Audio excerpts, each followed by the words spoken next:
To set the scene for our discussion, I'd like to invite Rob to say a few words. Thank you, Paul. Well, I think the tone already has been set by Con. I liked your little tag at the end, leadership being the glue, Con, that brings the whole 7 streams together.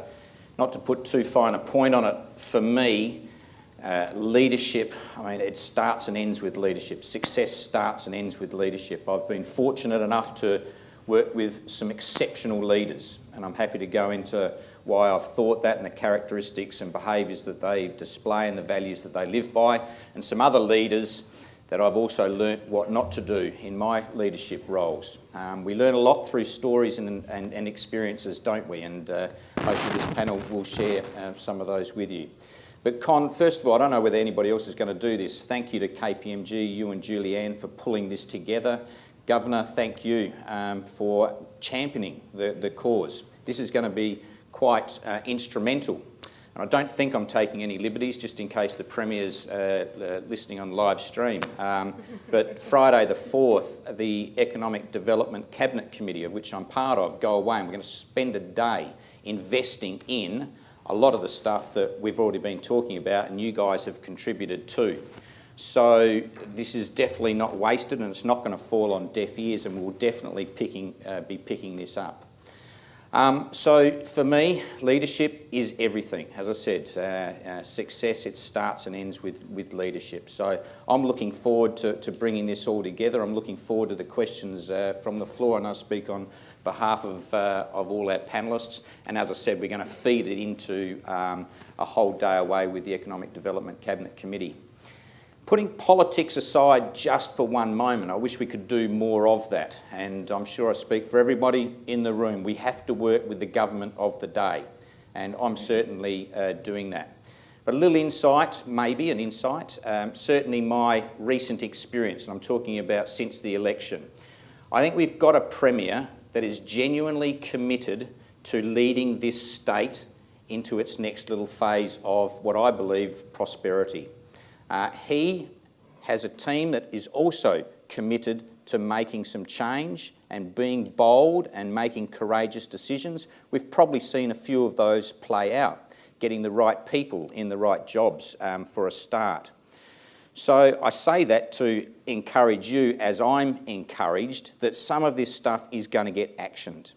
And I'll talk about some of the things that I want to see happening, and it's going to start with actually coming up, Paul, with a dashboard that we've so desperately sought in recent years. A dashboard that everybody in this state, not just business, I'm talking households, mums and dads, get to see and get to understand. And in that dashboard, Niki, is everything that's going to make this state tick. And I want to see that dashboard referred back to regularly. I'd love the Premier to come out like a good CEO would, like a good coach would, and regularly talk to that dashboard. So maybe we can talk about what we think needs to be included in that dashboard. But we need to engage the populace of this state. They need to understand the drivers and the effect and consequences of doing things, or more importantly, not doing things. So, looking forward to this discussion. I think it's going to be a really, really important one. So, hopefully that sets the scene. Thank you very much, Rob.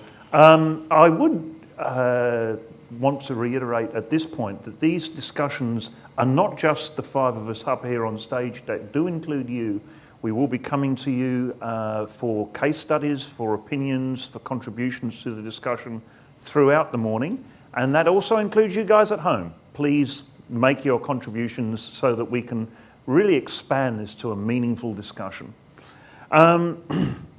Let's start with the question of vision, because leadership without vision it just doesn't exist, does it? So what is the vision for South Australia? Let's start this side. Niki, okay. What do you understand is the vision for South Australia? Well, I mean, I know that we have 7 key priorities, and I think that they are all really excellent priorities. I guess I feel that we need more engagement around those priorities. And for me, we perhaps haven't got, that sort of one compelling thing that people can get behind. And I think it's really important when you're developing a vision that you include people. So you can't just develop a vision and then expect everybody to fall in line. That just won't happen. So I think that vision creation process is really critical. But I guess if I was to be taking part in a vision creating process, I'd really like to see South Australia become the smart state. And to me, that would be smart growth that the Committee for Adelaide talks about, which includes sort of economic, environmental, social, regional kind of considerations, but also education, focusing on early intervention. We've got, huge problems out in the north of Adelaide with 44% of kids at year 9 not reaching the minimum standards. So really focusing on changing that. Higher education, absolutely critically important to innovation and collaboration, and also management and leadership skills, which are also critical to collaboration and innovation. And we're really not doing well in that area at all. So I'd like to see us focus on becoming a smart state. It's interesting you say that. One of my observations of being a relative newcomer to Adelaide and to South Australia is we really could work with the slogan, the thinking capital of Australia, because there is a lot of creative thought that goes on within this city. Rob, in this day of the soundbite, is what we've just heard good enough as a vision for South Australia? Can you encapsulate the vision for South Australia in a soundbite for us? Yes, you can, is the answer. And I'm going to bang on about this until I get the message through. We have to have a vision. Everybody needs to line up behind the vision. They need to be able to articulate it. I used to stand before groups of staff because we had a vision. And I would stand up, and before I'd start any meeting, I would actually get people in the audience to feed back to me what was the vision of Bank SA or Westpac or other organisations that I've ran. And invariably in the first couple of meetings, there'd be silence. Let me assure you, after the first couple of silent meetings, everybody knew the vision. And until everybody knows the vision and is able to articulate it, you can't share the vision and live to the vision. We went a step further. We actually talked about the values that sat behind the vision that guided your decision making. So I have a vision. I have a vision that everybody knows what the vision for South Australia is and is able to articulate it. And we have to get to that basic stage. I line up to Niki's theory. I think the vision is evolutionary at the moment. Don't think we've decided on something. We do have the government, the governors. The Premier's 7 key objectives, which are very good. I want one vision that this state lines up to, that we're proud of, that we engage with, that everybody understands, and that helps shapes and guides every other decision that we make. We need to get there. Urma, who provides the vision? That's a good... look, I often talk, I guess, about leadership on a very personal level. I actually think the vision's created by every one of us. And I'd like to keep it, for someone in government, I'd like to keep it quite simple. We always talk about how we love South Australia, and I do too, not being born here or even in this country. But it is one of the best places to live. And I think we're the 5th most livable city. And David and I have had a conversation about this. Maybe the vision is that we make it the best place in the world.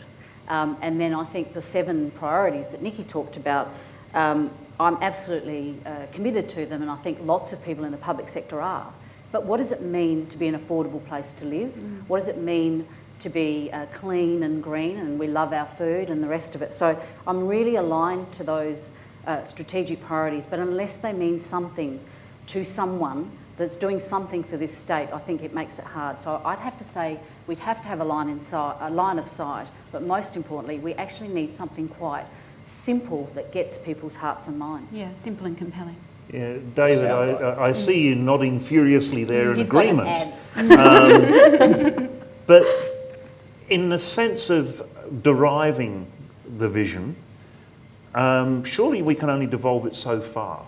Is it up to every citizen of South Australia to make a contribution, a leadership contribution in coming up with the vision for South Australia?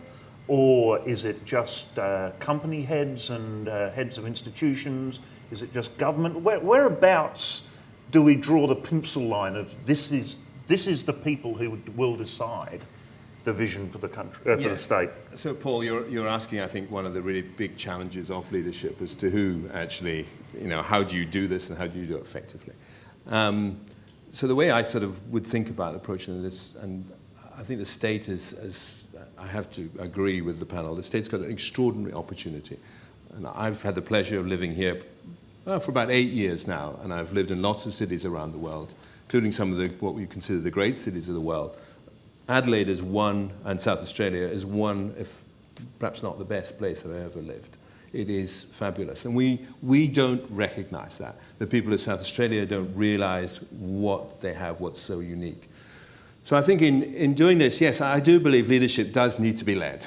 You have to actually lead it. You can't really ask everyone to come up and it'll just grind to a halt. Someone has to stand up and say that I believe that this, or a group, that this is the direction this state should go in, and set out that direction. Having set the direction really clearly, you've then got to lay out a plan to achieve that direction, and then finally you've got to execute it. So I think in that phase of setting the direction and then laying out a plan, absolutely we've got to enroll basically as many people as we possibly can right across South Australia. But the reality of the situation is if you go for a complete consensus, you'll end up with a set of key performance indicators, or whatever you care to call them, that just has 30 or 40 things on it.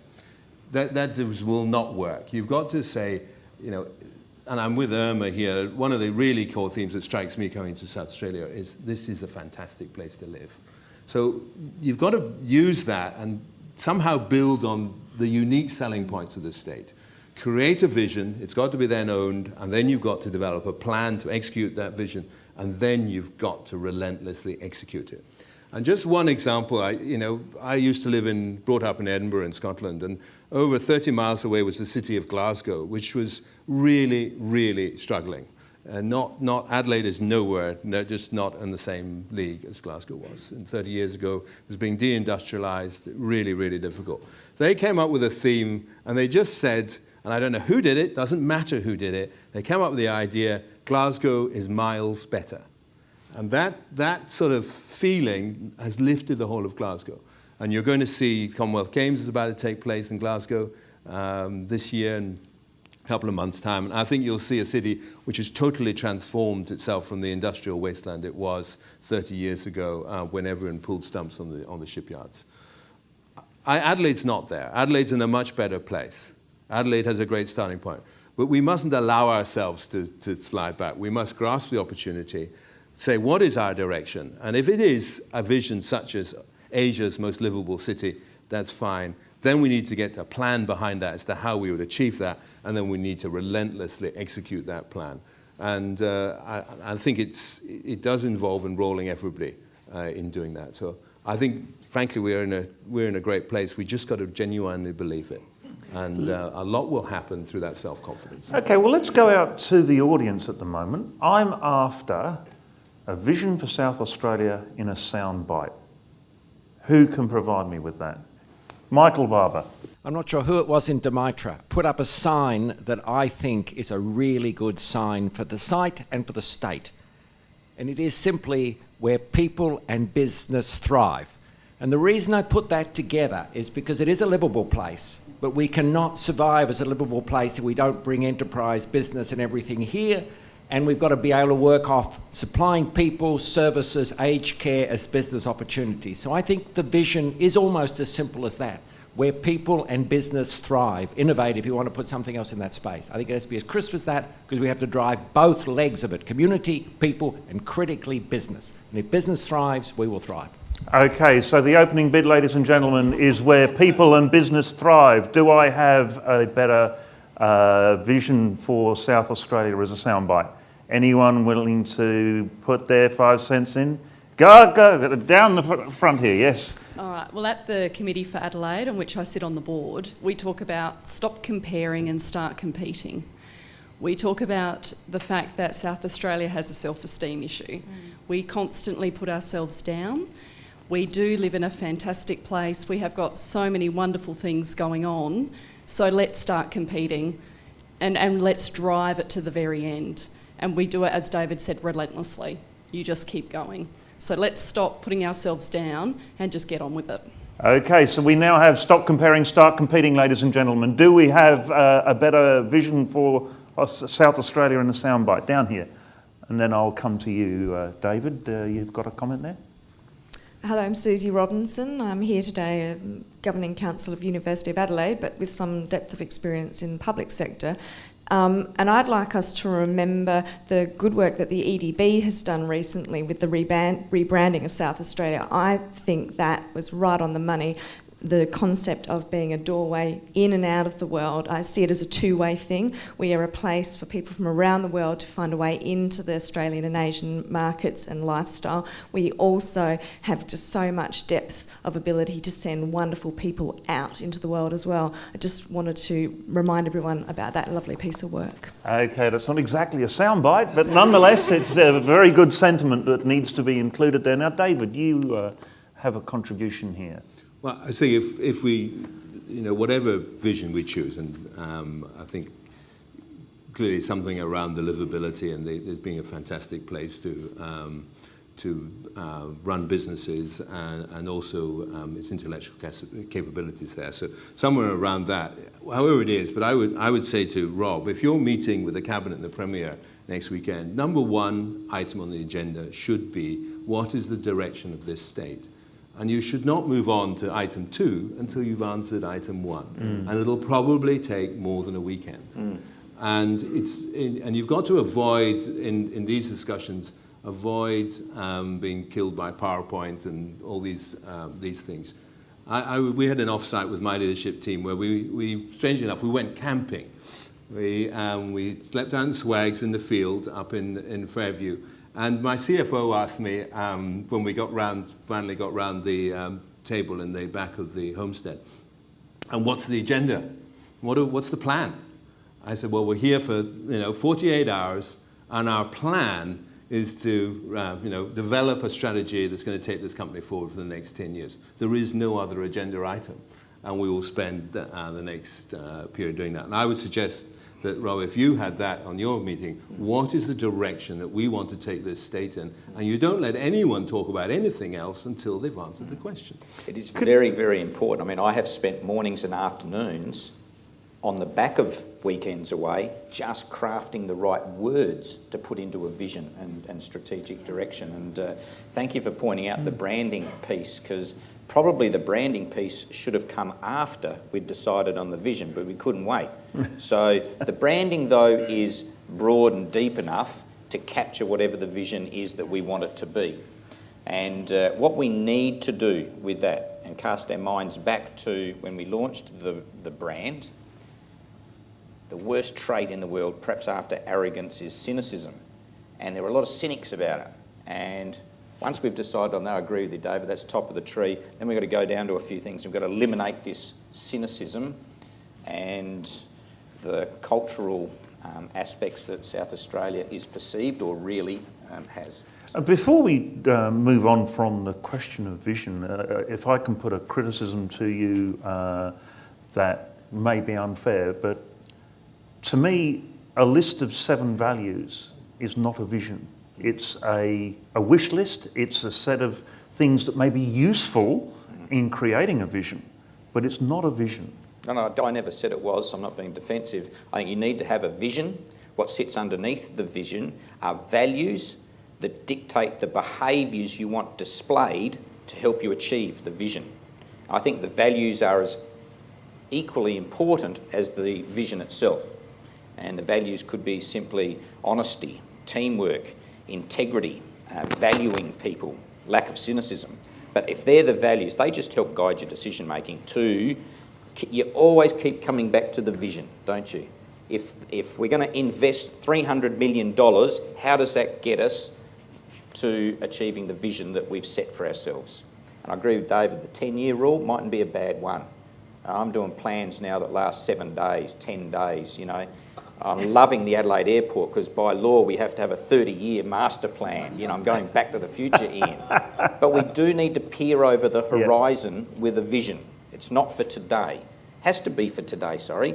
But peering over the horizon, and it's got to last the journey. So, okay, let's move the conversation along.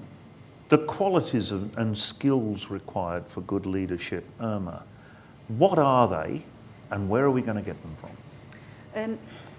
Well, I think that they've been touched on, in particular, Rob's comments around values and behaviours. I think that we've certainly gone through a fairly major exercise in articulating those, but I don't think they're worth the paper they're written on if we're actually imposing them on people. So values and behaviours are actually what people see you do. I mean, it's a bit like parenting, I guess.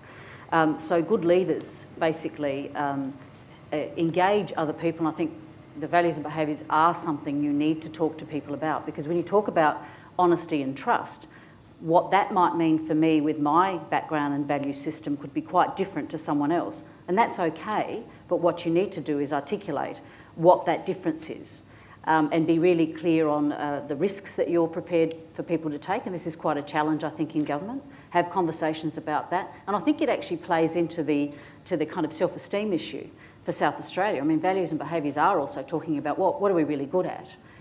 You know, how do we demonstrate that? How do we show our people that we're prepared to actually take sort of bold decisions and actually back them when they have actually made some mistakes? So it's everything that you do, not that you say. So that's critically important.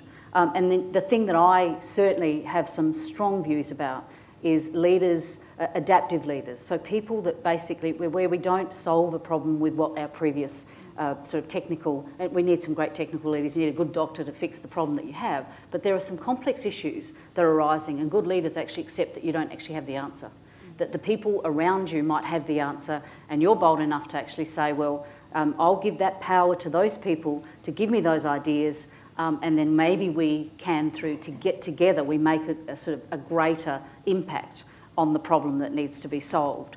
So great leaders are good collaborators, and I don't think you can have collaboration and innovate. You cannot have innovation unless you collaborate. You cannot innovate on your own. Niki, the skills required for leadership? Well, just picking up on what Urma just said, it was really interesting. I was talking to some members of my board about this last night, and I have Mike Hurd, who used to run Codan, it's a very innovative manufacturing firm, on my board, and he said, we just don't know how to collaborate. He said in other countries, 1 + 1 makes 3, and in Australia, 1 + 1 makes a fight. And I think that's really important point, knowing how to collaborate. I agree with everything that Urma said. I think a really important point that she made was that leaders need to not think they have the answers. They have all the answers. You cannot solve some of these incredibly complex issues that we're facing in society and in our organisations single-handedly, single-mindedly. That's a really outmoded leadership way of operating as a leader. You really have to trust people and engage people in the process of developing those solutions. And I think that some of the things, I mean, that's the same whether you're a government leader, a politician, or an organisational leader. But in terms of engaging our community, some of the things that have been started in South Australia, the consultation process around the state strategic plan was very good. I loved the citizens' jury idea, and I think we could do a lot more of that in South Australia. I'd love to see the government say, yes, we'll have these consensus forums, etc., where you get people from the electoral rolls, and it's like jury duty, you turn up. And then we will actually implement the things that those citizens' juries or consensus forums actually come up with.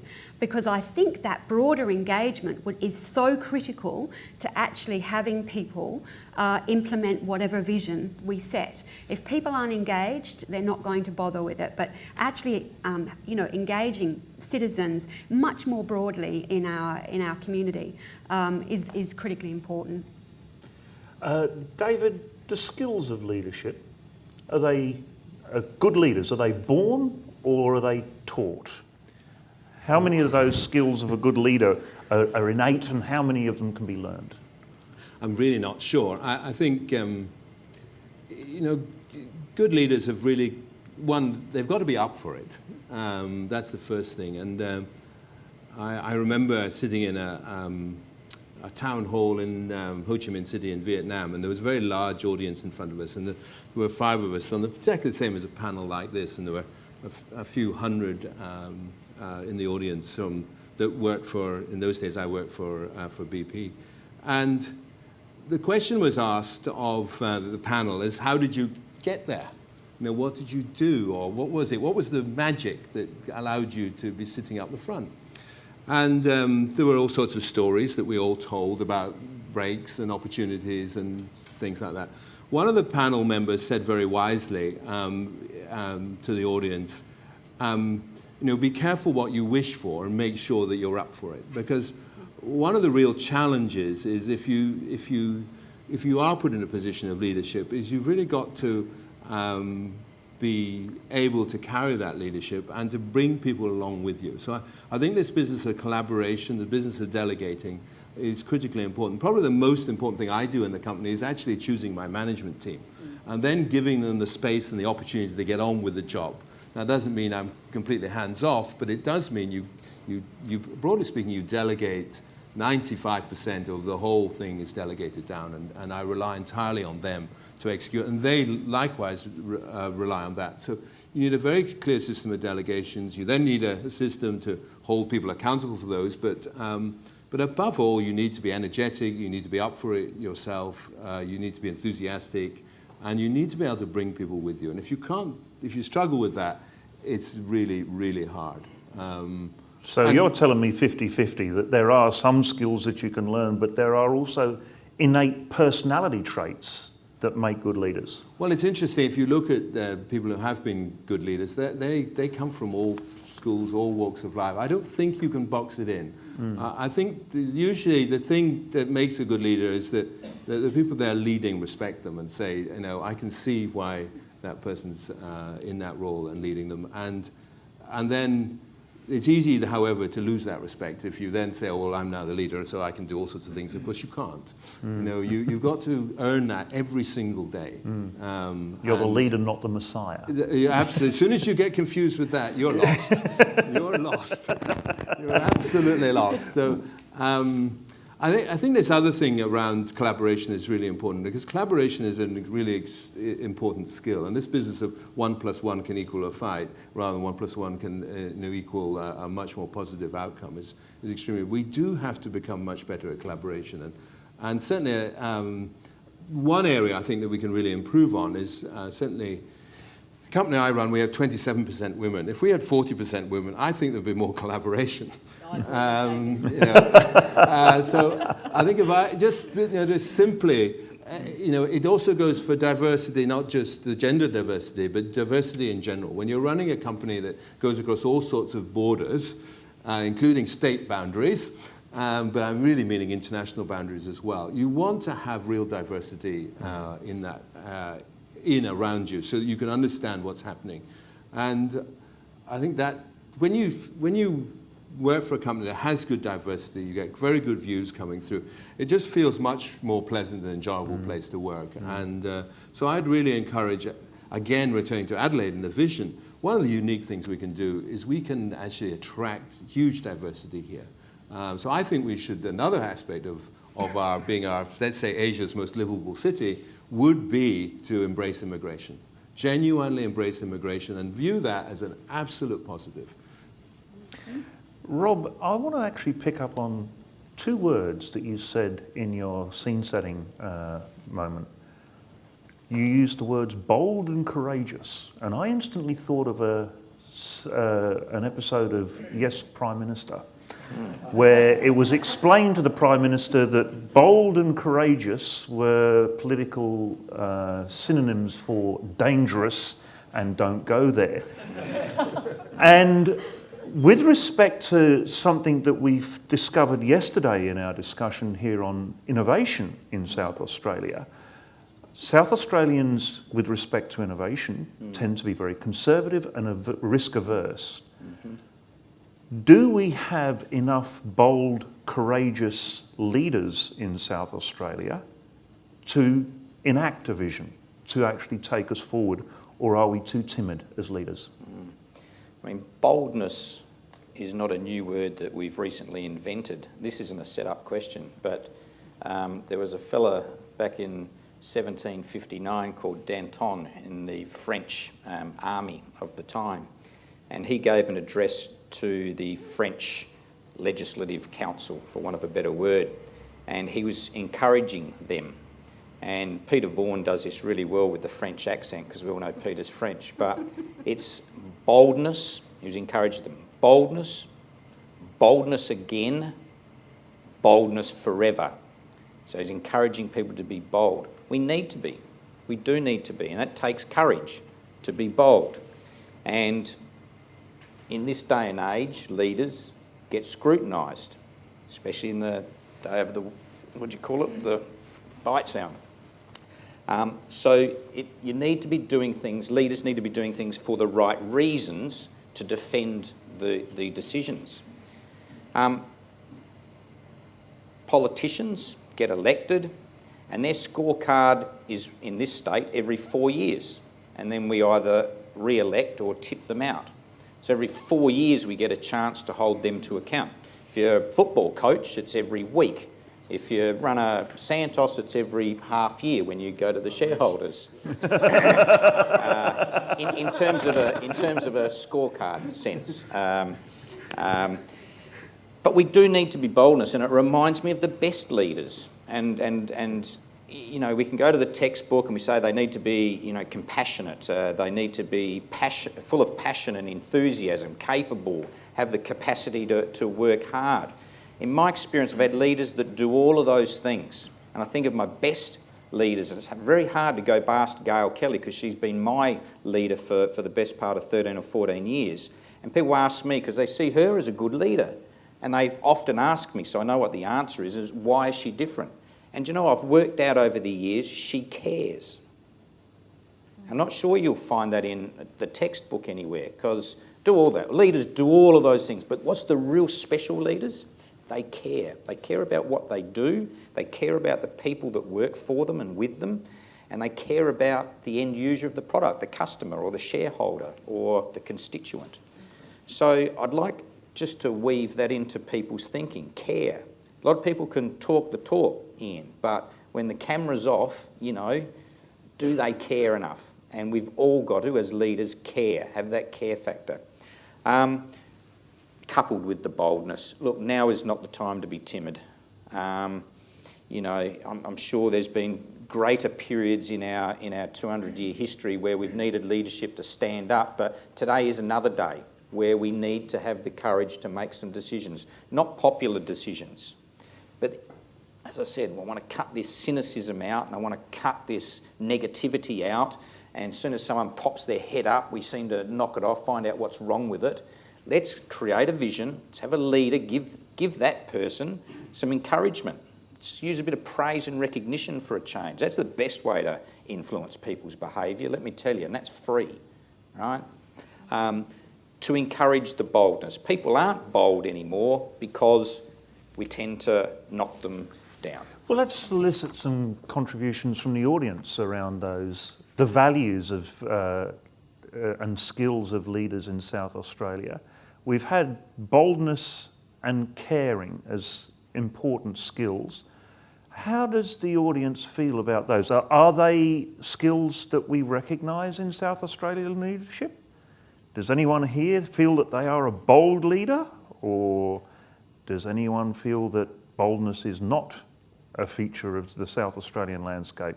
Michael, you're nodding your head there.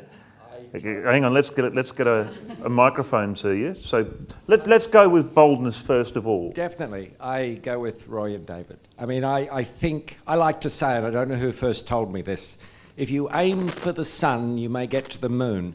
But if you aim to the moon, you'll get stuck in low Earth orbit, going round and round, getting nowhere.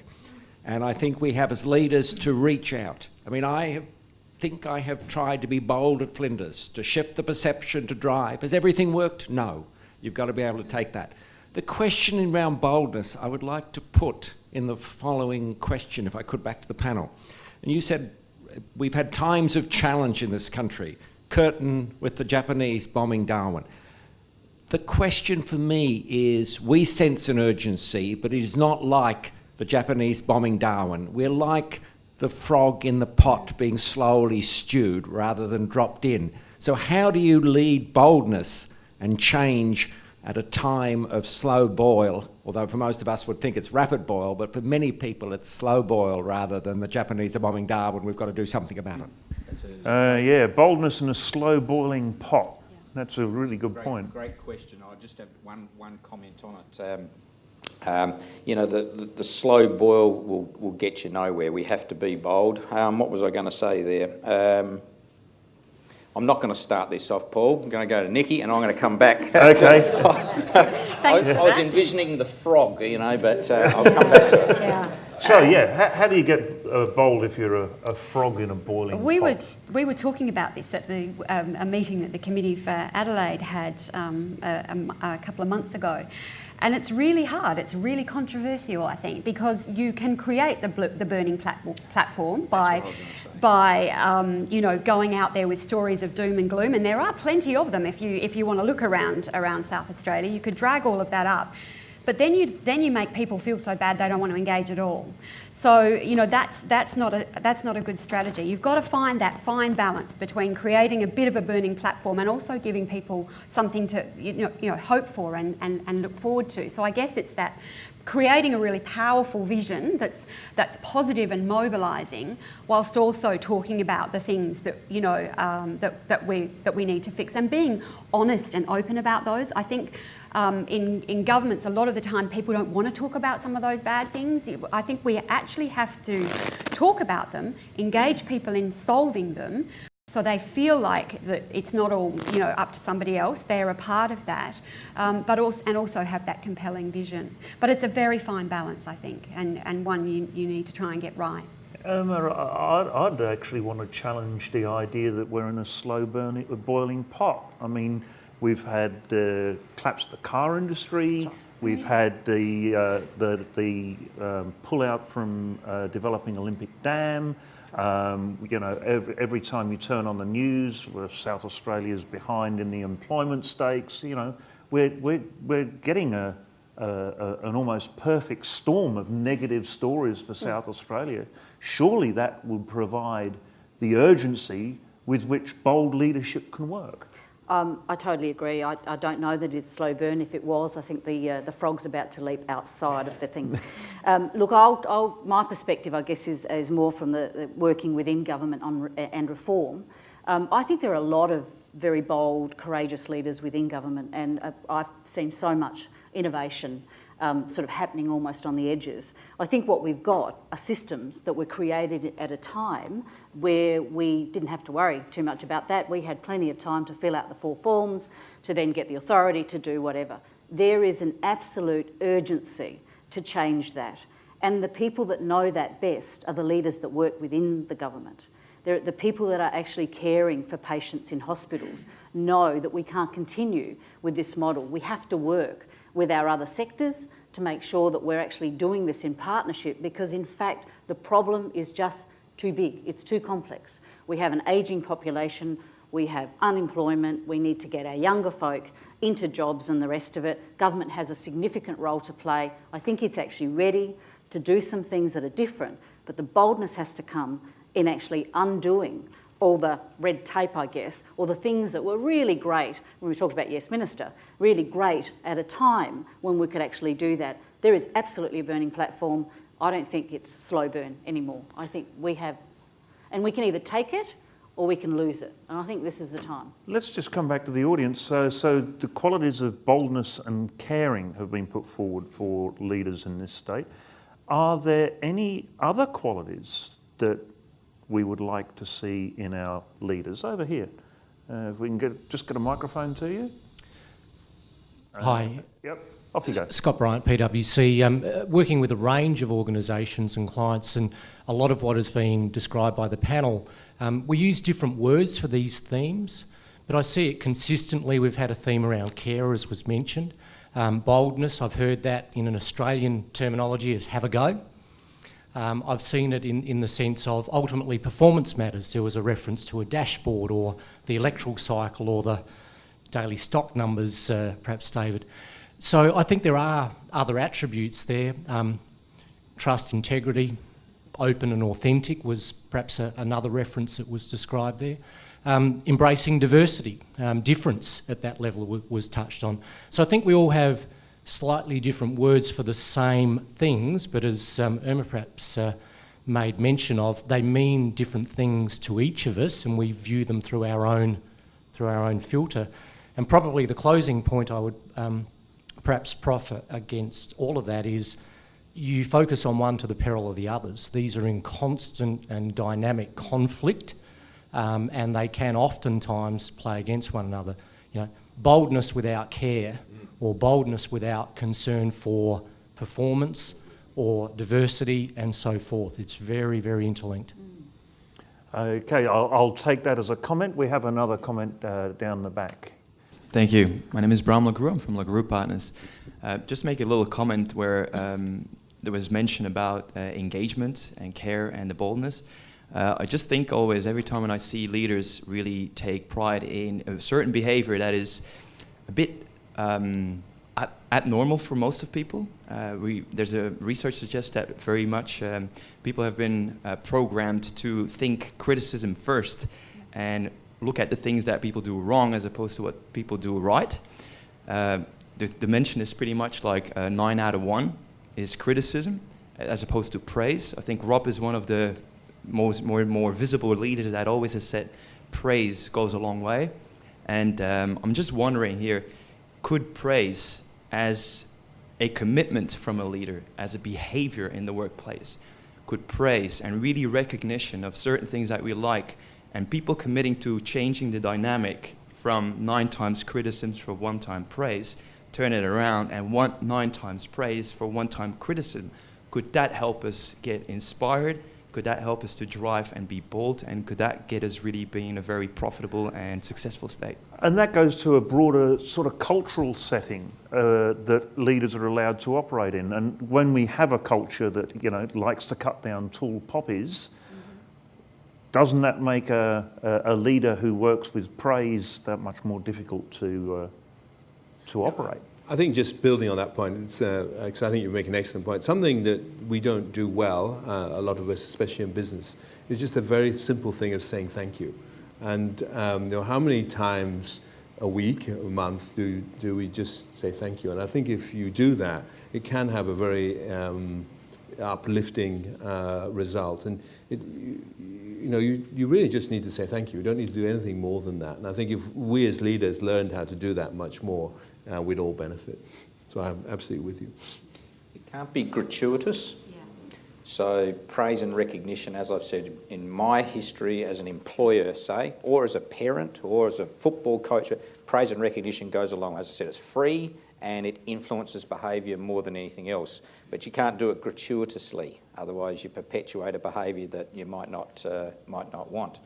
But it can go a long way, and I think it does play a big part in our culture, because you can take a half glass full view of the state, because we're talking about the state, or a half glass empty. I could get up and make a speech on all the wonderful things that we do in this state. I could also get up and paint the half glass empty view of the state. It's what we choose to do, so it's a conscious decision. So again, you know, it's a balancing act, but we need a leader. You've got to be honest with your constituents as to where we're at, and then keep coming back to have a plan to do something about it, hold people to account in the execution of the plan. Sounds easy, doesn't it? But there's no other way of achieving what we need to go back achieve. to this business about crisis, and I think that we can argue whether we're in a crisis or not, but we should never let a good opportunity go by. And we've had a number of opportunities in the state to declare whatever we call a crisis, if we want to use that word. But these opportunities are things that really allow you to absolutely change direction. And there's a number of things I worry about, not so much South Australia, but the whole of Australia right now. We are heading for an absolute crisis right now around the next wave of big investments on major projects. massive crisis that will affect South Australia, will affect the whole of Australia, because the employment is falling away as I speak. And this morning, my company cancelled something like a $5 to $10 billion project we were going to do in the West, which you've probably seen in the papers this morning.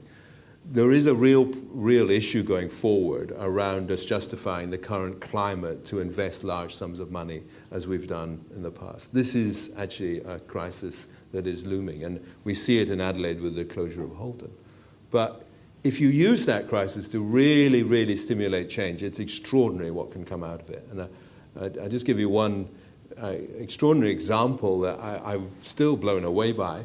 And that's, I recently visited and met with the trade and industry minister in the UK, who is actually an ex-chief executive. He's been brought into government from those ranks. But anyway, he made the point, and I say it's still a remarkable point, that the most efficient car plant in the world in Nissan's fleet is in Sunderland, which is in northeastern England. Who would imagine that that would occur? That's exactly the same as saying the most efficient car plant in General Motors' fleet is in Adelaide. But they've done it. And how on earth have they done it? And they've done it because it was a monster crisis. And they had to raise employment, and they've absolutely done that. And I think that we do ourselves down. I think we are capable of being competitive, as Demetrius said. We are competitive, but we have to really, you can't sit in the changing room. I'm sure the Adelaide Crows don't sit in the changing room and say we're going to lose the game. They sit in the changing room and say, how are we going to win the game? Well, maybe recognizing they're up for a tough fight, but they would never talk about that. And we've got to do the same thing. We've got to talk about how are we going to win this game. And I really think it's absolutely beholden on all of us and everyone in this room to actually discuss that issue and drop away, as I say, all the cynicism. Set the direction, get a plan, and then execute it. David, if I can just pick up on something you just touched on there, and that is the role of leadership in situations of impending crisis. You have made decisions there around some infrastructure that you've decided not to go ahead with based on the unfolding environment within which you operate. Now, with respect to the role of leadership in that, how much contribution can the leaders in your industry shoulder responsibility for that crisis in the first place? Yeah, and I think that's something you've got to reflect on is exactly that issue. In our particular case, we've collectively as an industry invested a huge amount of money, about $180 to $200 billion over a 5-year period. It's a very tight, compressed period. What's happened there is the reason it happened was because of the growth of Asia and the extraordinary opportunity. In our case, we've had gas. It doesn't matter what the commodity is. It was gas in the ground. We were able to move into this very, very strong Asian market. Australia's street address is second to none. And we have the resources, great street address, we were able to move into market. But of course, it all happened too rapidly. And absolutely, it has driven higher wage rates, et cetera, and ultimately lower productivity than we'd all have wished. Now we're coming off that. My real concern, and while the investment is to be something that's to be celebrated because it's created enormous long-term wealth, as far as jobs, that's my real worry, is that how are we going to sustain the level of employment that we've had over the last 5 years for the next 5 years? And if we just look at the project, I was up in Gladstone yesterday, on the island in Gladstone. On my project alone on that island, we have 3,500 people constructing this piece of kit today. In 18 months' time, there will only be 200 people on that island. So there are a lot of people who are going to lose their jobs. And I really worry about what's coming next, the next wave of investment. And here in South Australia, we've got to keep that investment going. So we've got to have a climate which really encourages investment, get the government with us, and we have to do it so that it's competitive, truly competitive. Which means, frankly speaking, productivity's got to go up, efficiency's got to go up, and wage rates have got to be maintained in a competitive way. Contribution down the front here. Thanks. Hang on, we got Yep, we got the camera on. Yeah. Okay, thanks. I just want to take that a little bit further. When we're talking about, the vision for South Australia, prosperity should be part of that. It's not much good having the most livable city in the world, in however you define that, with high unemployment, with high, other demands on us. That prosperity is the way for growth, and that involves business being inside the tent. The reality is a lot of what we've been talking about up to now, and not all of it, but is about what the role of government can be. Don't ever forget that business is the one that produces wealth, so governments can survive. So we've got to ensure that prosperity is the main driver for what's happening in front of us. I hadn't realised that your psychic powers were so strong, because my next question actually My apologies. was going down that particular path, and that is that we are renowned as a state of SMEs, and what role? What we've been talking about is the sort of top leadership, government, the big industries, the big departments, and leadership from there, but in a state that has such a high proportion of economic activity around SMEs, what role of leadership do we see coming from the SMEs? Do we think maybe the most effective leadership would be as a group, or do they have a role to play as individual corporations and companies? Niki? Well, I think a focus on management and leadership is critically important. There was, and that's across SMEs and any organisations.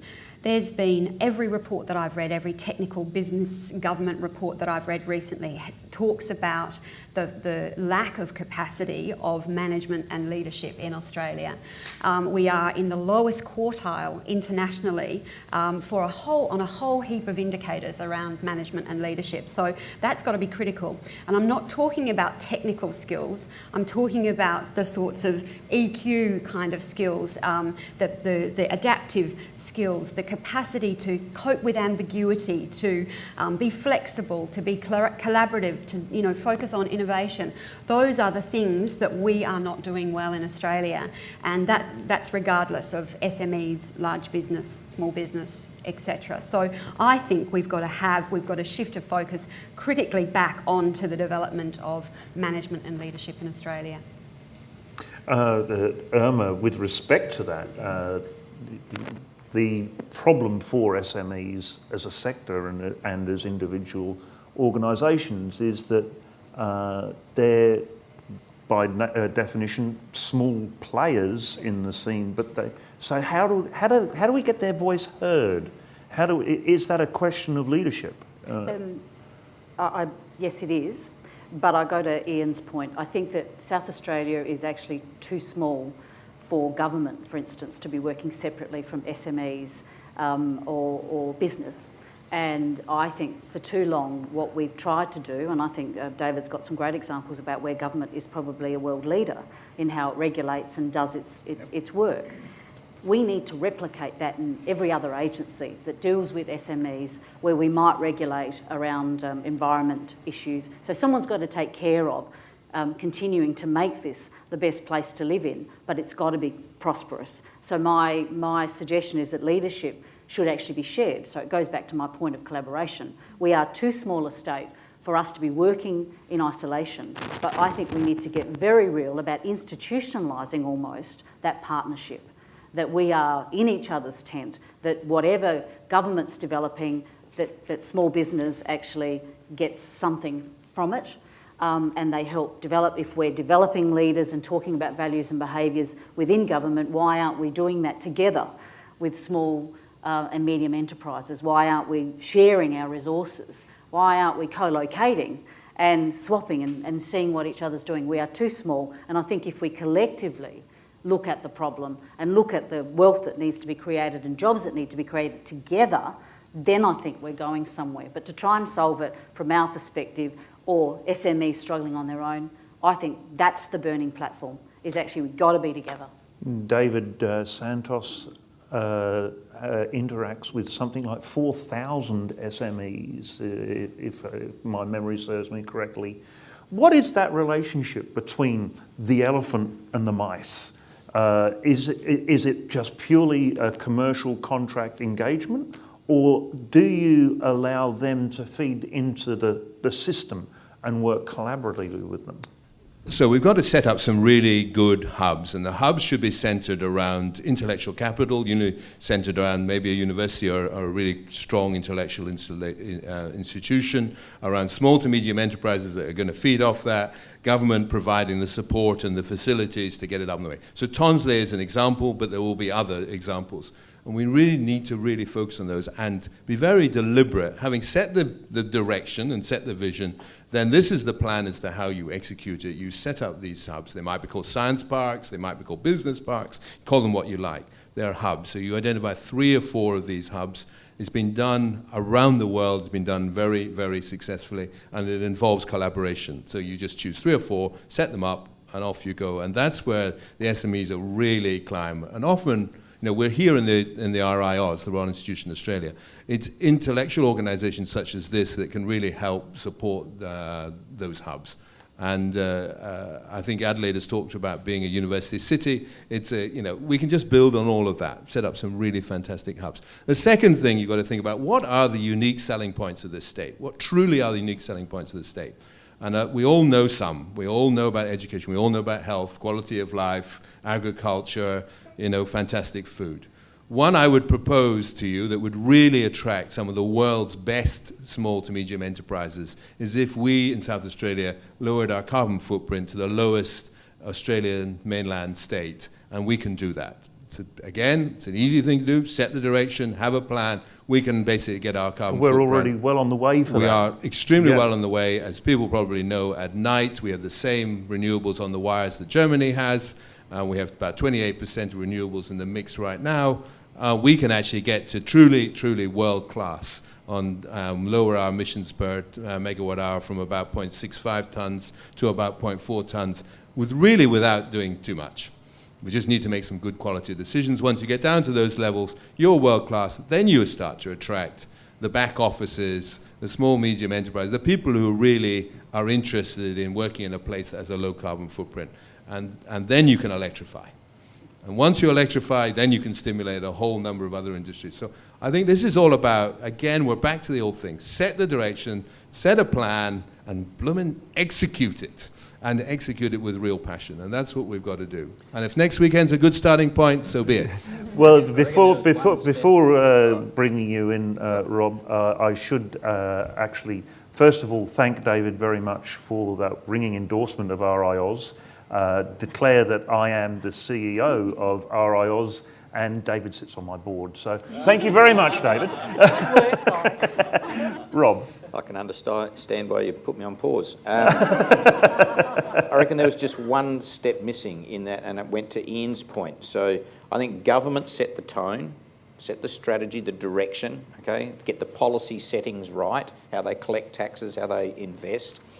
Then they get out of the way and allow business to go in and do what they do best, which is the execution piece, and I think they're up for it. But you asked about the voice of small business, and a little plug for a couple of young guys, investment bankers that work with me. And they set this thing up almost by default, a little organisation called the Engine Room. And it was quite ageist, actually. It was designed and set up just as a place to go and interact young people that have got small businesses, under 40.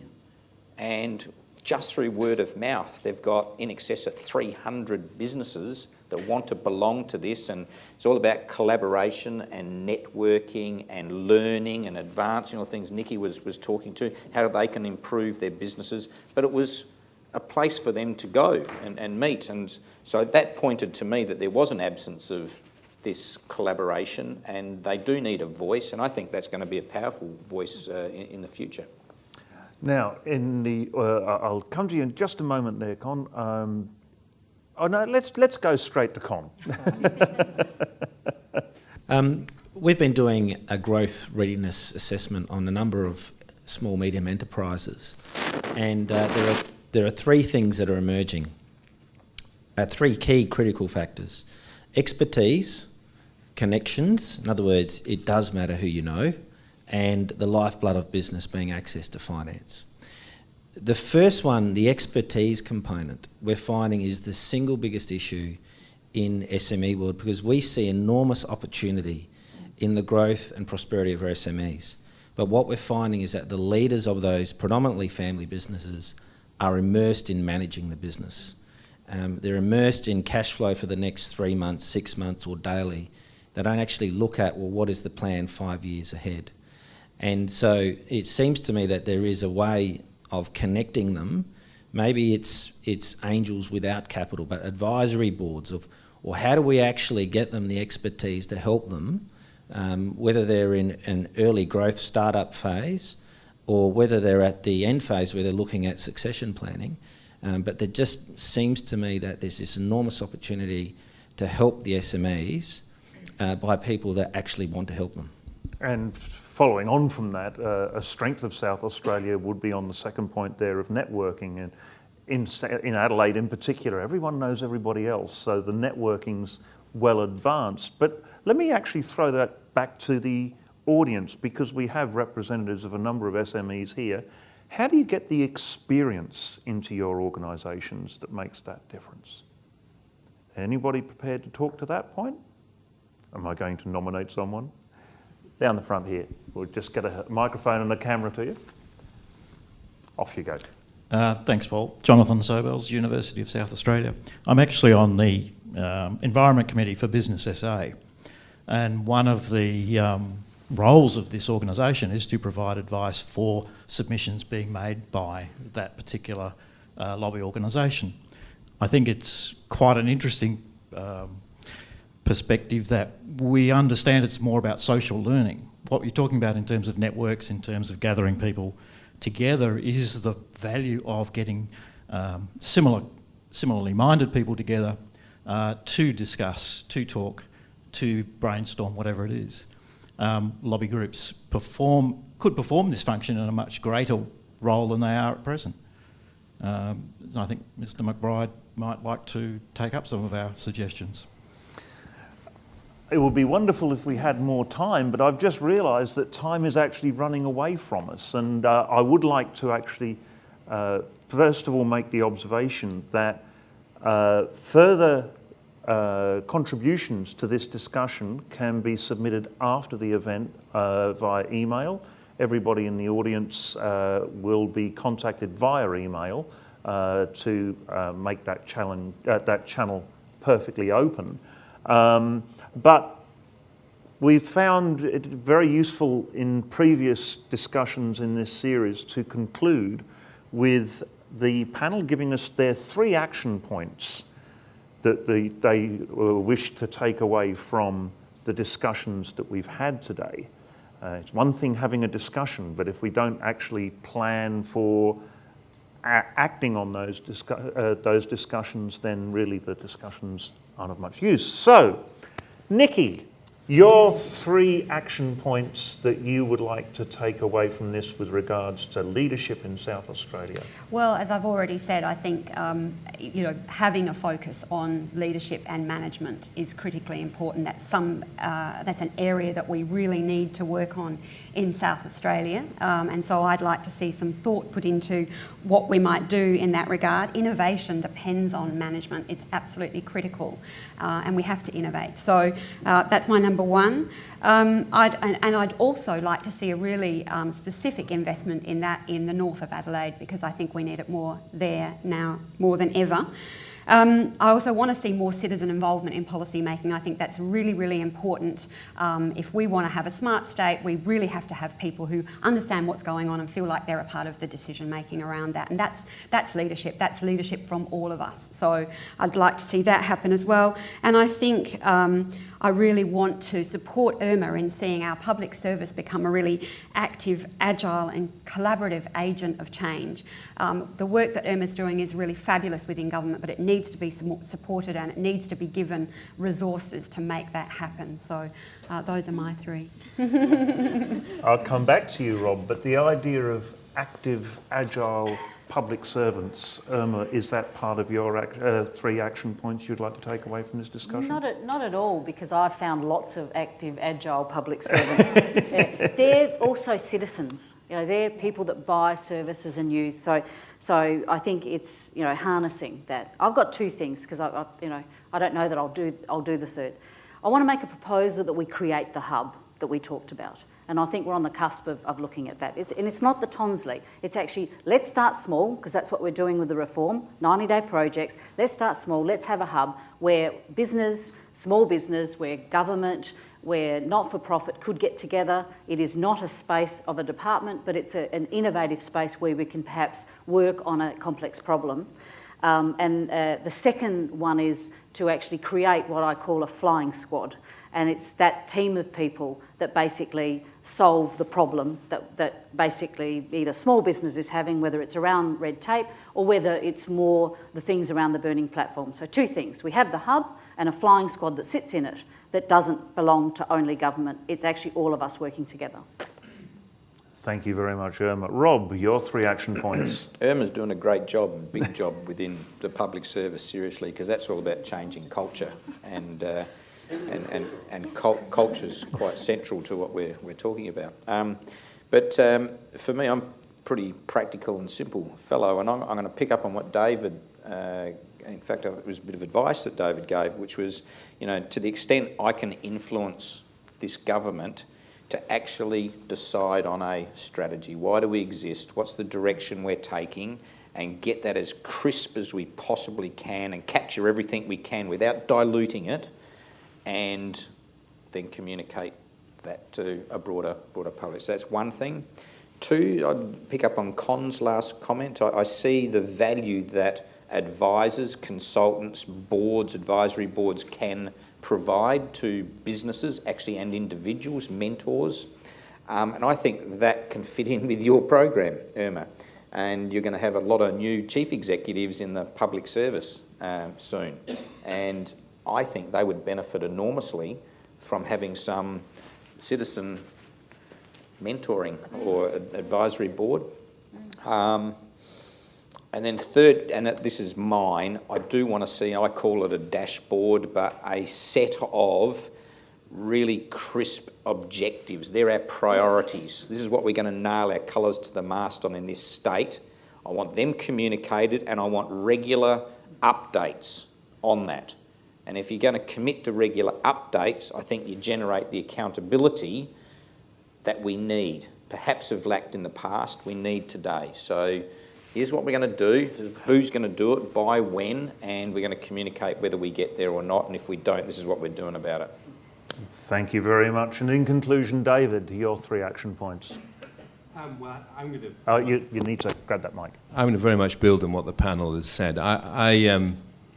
I think we just want to set ourselves some real challenges and probably being quite aspirational. I wouldn't set up 1 hub. I would aim at the next 4 years. I think we should set up at least 3 hubs, because you want diversity and you want SMEs to be able to play into those hubs, and each hub will be different. So I would do much more than 1. I'd choose 3. The second thing I think we really should do, and it goes in with that, is we need to increase our labour pool and our skills pool, and I would really get on the front foot and embrace new skills coming into the state. Immigration and diversity, I think, will really be of huge benefit in the long term. The third thing, and you would expect me from the energy industry, I would drive this state to a low-carbon economy. I think that gives it a unique selling point to add to some of the other unique selling points that will attract investment. And then finally, when running all the way through our panel, I think collaboration is absolutely key. We've got to collaborate if we're going to be successful. Ladies and gentlemen, lots to think about, and more importantly, lots to do arriving out of this discussion this morning. Would you please thank my talented and wise panel?